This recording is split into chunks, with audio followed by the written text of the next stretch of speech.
Tell me your name. I have been awake since before the breaking of the first silence. In that time, I have had many names. Oi pessoal, tudo bem com vocês? Faz tempo que eu não gravo vídeos aqui no canal, mas agora que terminou a série Os Anéis de Poder, eu achei que ia ser muito bom fazer um apanhado geral da série e falar um pouquinho pra vocês. O intuito desse vídeo é falar um pouco das considerações gerais que a gente já fez, de uma forma mais concisa e mais sucinta, que a gente já fez nas lives, que a gente fez aqui todos os domingos, lives semanais, sobre a série. Então aqui a ideia é fazer uma coisa mais concisa, e também trazer um pouquinho das inspirações que a gente teve de acordo com essas lives. Eu fiz com meus queridos amigos Guilherme Mazafera e Fernanda Correia.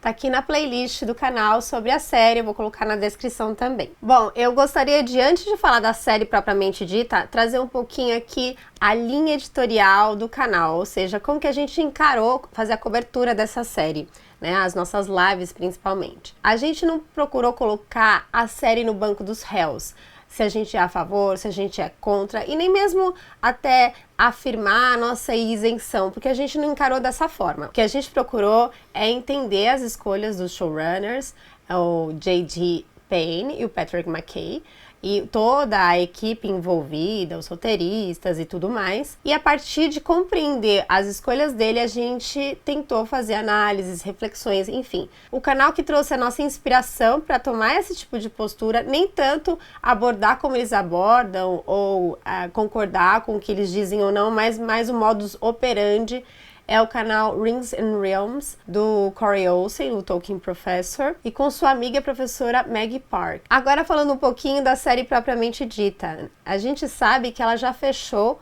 com o Prime Video 5 temporadas e os showrunners chegaram a dizer que já sabem como vai ser a cena final da história.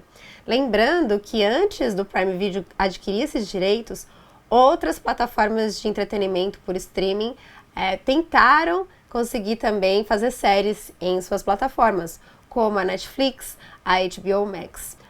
Eles queriam ou dar um remake das histórias do Senhor dos Anéis em forma de série, ou então trazer histórias derivadas com Aragorn, Gandalf, etc. E o Tolkien Estate, que detém o espólio das histórias de Tolkien, optou mais pela proposta do Prime Video, que era falar sobre a Segunda Era. Além disso, o Prime ele tinha essa configuração de trazer um episódio por semana. Isso posto, a gente já entende que na cabeça dos showrunners, se eles já sabem até a cena final lá na 5ª temporada, já tem um começo, meio e fim já traçado, de roteiro, de história do que vai acontecer. Eu pude perceber isso já na 1ª temporada, porque depois de assistir todos os episódios várias vezes cada um, eu assisti todos os episódios seguidos, como eu maratonei, vamos dizer assim. Não tudo no mesmo dia, porque não deu, mas já fui vendo na sequência. E eu tive essa impressão de ser um grande filmão de 8 horas, né? Foram 8 episódios de mais ou menos 1 hora cada. E eu dividi mais ou menos em 3 partes essa 1ª temporada. Sendo que o 1º e o 2º capítulos podia ser considerado um só.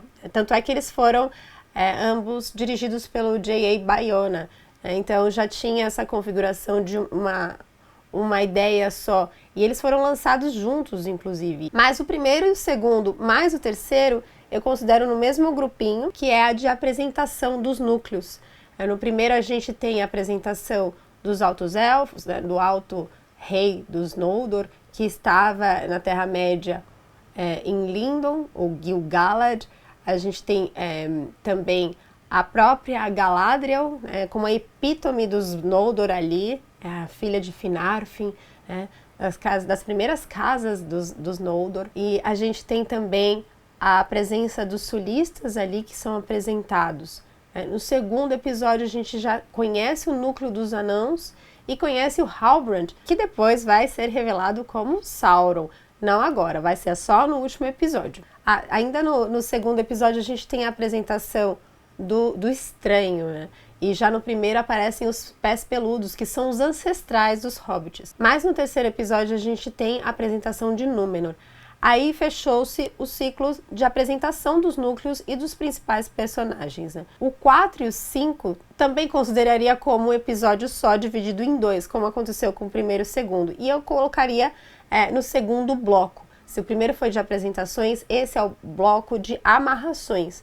Então, os núcleos estão sendo mais entrosados, algumas coisas são reveladas, eles entendem mais a quest, a demanda da trama, que seria a chegada do mal nas Terras do Sul, já na conta do próprio Sauron, embora eles não saibam quem seja o Sauron, e também a questão da necessidade dos elfos de evitar o fenecimento se eles continuarem na Terra-média, e de certa forma as duas coisas estão linkadas, porque de certa forma isso está na conta do próprio Sauron, né?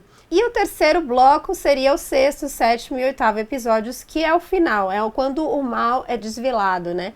A gente tem aí a eclosão de Mordor, é criado Mordor no sexto episódio. O sétimo é aquele episódio mais depressivo de pós-guerra, mas decorrente desse sexto, também seria uma continuidade, de certa forma, do sexto, como se fosse um episódio só. E aí, por fim, a gente tem o oitavo, que é a revelação de Sauron, a grande revelação, e a criação dos Três Anéis Élficos, que ficou invertido nas histórias de Tolkien. Os Três Anéis Élficos aparecem no final, antes da criação do Eles colocaram os Três Anéis Élficos em primeiro lugar desta vez, na série. Então, resumidamente, essa primeira temporada eu chamaria de temporada zero. Zero no sentido de que é mais um grande prólogo. Aliás, tem um prólogo lá no primeiro capítulo, que foi muito rápido, da Primeira Era, mas foi um grande prólogo dessa história da Segunda Era que eles querem abordar. Foi a de apresentação mesmo dos núcleos e dos personagens. A história, propriamente dita, acreditamos que vai chegar na segunda temporada, que com sorte a gente vai poder ver em 2024. Bom, agora falando um pouquinho mais da história, eu queria me centrar principalmente nos personagens centrais, porque se eu for falar de todos vai ficar enorme esse vídeo, que é a Galadriel e o Sauron, e também falar um pouquinho do plot do Mithril aqui, que eu acho que é muito importante. Lendo os escritos de Tolkien e suas cartas, dá para perceber que a série bebeu muito desses escritos. E o Tolkien divide em 3 grandes temas a Segunda Era. Primeiro, os elfos retardatários que não querem sair da Terra-média, essa é a história deles. Depois, o Sauron como o grande senhor do escuro que corrompe os homens, né, como um deus. E, por fim, a ascensão e a queda de Númenor. São esses 3 pontos que a série já, de certa forma, está abordando, mas só trouxe uma introduçãozinha ali. Sobre os elfos retardatários, a gente tem centrado a própria Galadriel, que é a que eu vou abordar mais aqui, o Gil-galad e o Celebrimbor, também o Elrond, né, divididos nos reinos de Lindon e Eregion. E a Galadriel fica perambulando por ali. Aliás, é uma coisa que muita gente estranhou, ela está submetida ao Gil-galad na série. Não necessariamente isso aconteceu, estava previsto no legendário. É uma coisa que ficou em aberto e a série aproveitou para encaixar. Talvez para mostrar o quanto ela estava percebendo que o mal estava ali e os outros não estavam querendo aceitar essa visão dela. Como eu disse, ela representa os Noldor ali, que são muito habilidosos, sábios, poderosos, né, dos clãs dos elfos, os mais poderosos e os mais habilidosos, mas também os mais orgulhosos e que fazem mais estrago. Lembrando que ela é filha de Finarfin, que dos 3 pais dos Noldor, ali depois os filhos de Finwë, né, que é o grande pai dos Noldor, é o mais bonzinho, o mais voltado para a luz, aquele que no fim acaba voltando para Valinor. Mesmo assim, ela é aquela elfa, sobrinha do Fëanor, que é o mais sangue no zóio. Ela não comete maldades como o Fëanor, que é bem polêmico falar do Fëanor aqui, mas ela não fez parte do juramento contra os Valar, por conta das Silmarils. Ela não é aquela elfa perigosa como o Fëanor, mas ela é muito voluntariosa. E junto com o Fëanor, que é seu tio, ela parte para a Terra-média até para ganhar essa Terra-média. Bom, claramente eles escolheram a Galadriel como a mocinha da história, a protagonista da história. E tem alguns motivos que a gente consegue entender por que eles escolheram isso. Primeiro, porque a Galadriel é aquela figura já conhecida, já tarimbada, tanto para quem só assistiu aos filmes do Peter Jackson, quanto para quem conhece os livros, né? Conhece O Senhor dos Anéis, ela já aparece ali. né? É interessante notar que nos filmes do Peter Jackson, a primeira fala é na voz da Galadriel, ela traz uma fala de Barbárvore, que está no Retorno do Rei, mas nos filmes do Peter Jackson aparece na voz da Galadriel, interpretada pela Cate Blanchett. The world is changed. I feel it in the water. I feel it in the earth. I smell it in the air. Já na série, a Morvith, que vai interpretar a Galadriel, vai trazer uma frase que o próprio Elrond disse em seu conselho no Senhor dos Anéis. Nothing is evil in the beginning. O Elrond, ele emenda, nem mesmo Sauron o era.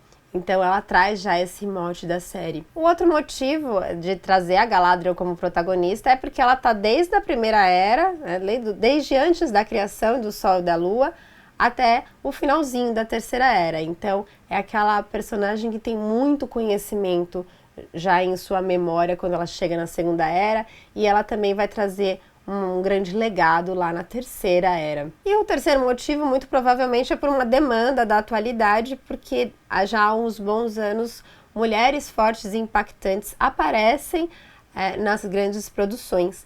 E o interessante é que o próprio Tolkien foi formando a personagem assim. Ele a compara como uma amazona, uma das denominações dela era donzela homem, não porque ela fosse masculina, mas porque ela tinha um corpo atlético, era mais voluntariosa mesmo.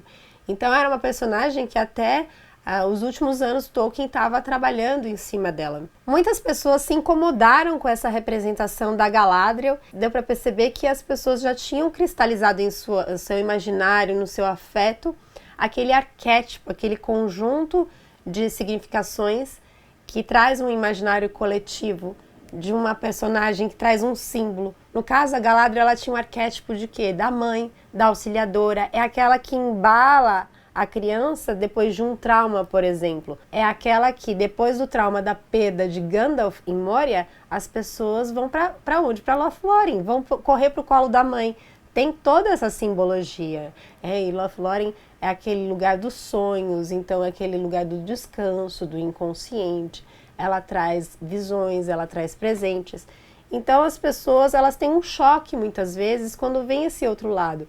Mas esse outro lado estava previsto dentro da composição do próprio autor, do próprio J.R. Tolkien. Ele vai dizer que ela demora 2 eras para ter essa sabedoria que ela tem lá no final da Guerra do Anel. Lembrando que ela deve ter mais ou menos uns 5.000 anos, que para uma elfa, fazendo todos os cálculos lá na natureza da Terra-média, se vocês quiserem ir atrás, tem tabelas e tudo mais, ela é uma mulher jovem, uma jovem adulta, de uns 24, 25 anos. Então, assim, ela não tem toda aquela experiência de uma mulher já muito mais madura, uma avó e tudo mais. E lembrando, como eu disse, ela nunca foi má, e na série também não é apresentada de forma má. E nos detalhes muito sutis, eu pude perceber isso. Ela é muito voluntariosa, ela quer continuar lutando mesmo no inverno super gelado, mas quando ela percebe que um dos seus soldados está tremendo de frio, ela não pensa 2 vezes e dá direto o seu manto para ele, para aquecê-lo. Ou quando ela tenta salvar o Halbrand, mesmo não tendo nada com a cara dele em alto mar. Mas ela é aquela pessoa que, por mais que ela tenha a cabeça quente e seja voluntariosa, ela exerce a bondade. Outra coisa que as pessoas falam muito é que ela teve contato com Melian na Primeira Era. Mas o contato com a Melian, gente, não garante que ela se tornou super serena. Claro que ela aprendeu muitas coisas com ela. Quem é a Melian, né? Uma maia. Ela veio de Valinor e se casou com Thingol, foi a mãe de Lúthien e tudo mais. Mas esse contato, quando ela teve com a Melian, foi justamente quando ela esteve em Doriath e se casou com Celeborn e tudo mais. Era um momento que não estava em guerra.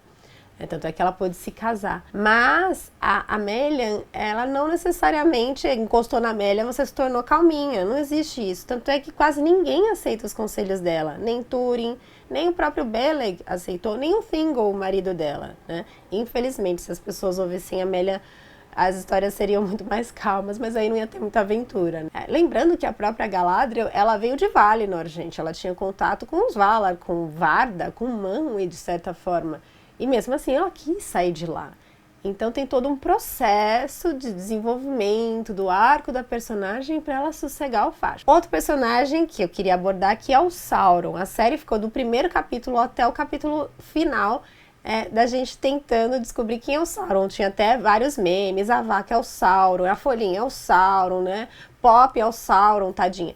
Enfim, virou até uma brincadeira. Esse recurso é chamado de Mystery Box, e a gente se questiona até que ponto isso é um recurso que combina com o Tolkien, porque o Tolkien é muito mais world building, né, da construção de mundos, de você contemplar uma subcriação de um universo, tal. A questão do mistério nem é tanto forte dele. Mas, pensando pelo lado da construção do personagem de Sauron, cabe um pouquinho essa questão do mistério, porque o Sauron aparece de forma disfarçada na Segunda Era. Ele é o deceiver, é o enganador. Então, por muito tempo, as pessoas não reconheceram ele como o próprio Sauron. Então, a série trazer isso, de certa forma, está de acordo com o legendário. Lembrando que Sauron, na figura como um emissário dos Valar, que muita gente chega a pensar que tem uma visão mais élfica, que está mais com uma aparência de um elfo, ela não está contemplada no Senhor dos Anéis. Eles não têm esses direitos. Claro que de vez em quando eles até pedem para a família Tolkien, posso usar tal termo, ou esse ou aquele, mas não é algo que está lá no contrato com os direitos autorais. Então, talvez o termo Anatar nunca apareça na série. Lembrando que o Sauron, como Maia, podia se apresentar de várias formas. Lembrando que o Tolkien tinha muita admiração pela mitologia nórdica e não é difícil as pessoas compararem Sauron com o Loki, por exemplo, que aparece nas Eddas. Mas a gente lá na Primeira Era, a gente vê o Sauron em forma de serpente, de lobo, de vampiro, e tem até escritos antigos que tinha o gato Tevildo, que depois foi ocupado na narrativa pelo próprio Sauron, né? Teve o Thul, o necromante, e depois o Sauron. Então, ele está sempre associado a outras figuras, nem sempre humanas. Mas, mesmo não podendo usar o termo Anatar, eu acredito que o Halbrand fez um pouco o papel de Anatar já sim, e provavelmente na segunda temporada vai fazer ainda mais. Então, como eu disse, ele é o enganador, ele é aquele que traz a duplicidade, ele traz uma oscilação de caráter, uma veia bajuladora. Ele também até aparece como um senhor das dádivas. Call it a gift. Que é o significado da palavra Anatar, o Senhor das Dádivas, ou o Senhor dos Presentes. E apesar de ele aparecer às vezes como despretensioso e agradável, ele muitas vezes é agressivo e perigoso. Outro viés do personagem é o Sauron arrependido. Por muitas vezes eu fiquei me questionando, será que ele está fingindo que ele está arrependido ou não? I'm sorry. To your brother. For all of it.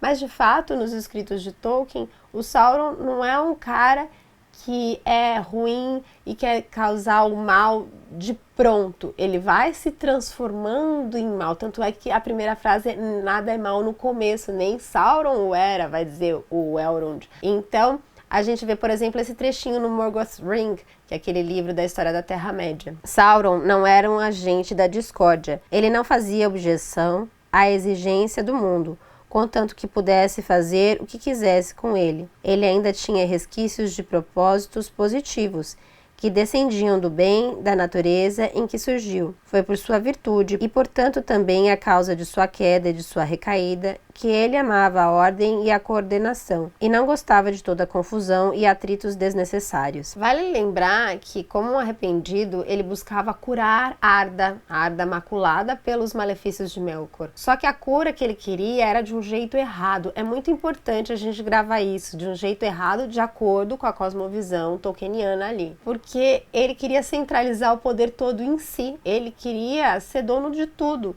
Então, ele exercia um papel autoritário ali e controlar as mentes. Então, não era só um papel autoritário político, mas moral. E isso era perigosíssimo, porque isso corrompe, é claro. Então, a presença da Galadriel ali é muito importante para quebrar esse ciclo que é muito perigoso na cabeça estratégica de Sauron. Também é legal a gente lembrar que a gente foi induzido a pensar que eles tinham alguma química ali, mas a proximidade dos dois era muito mais de um jogo de poder.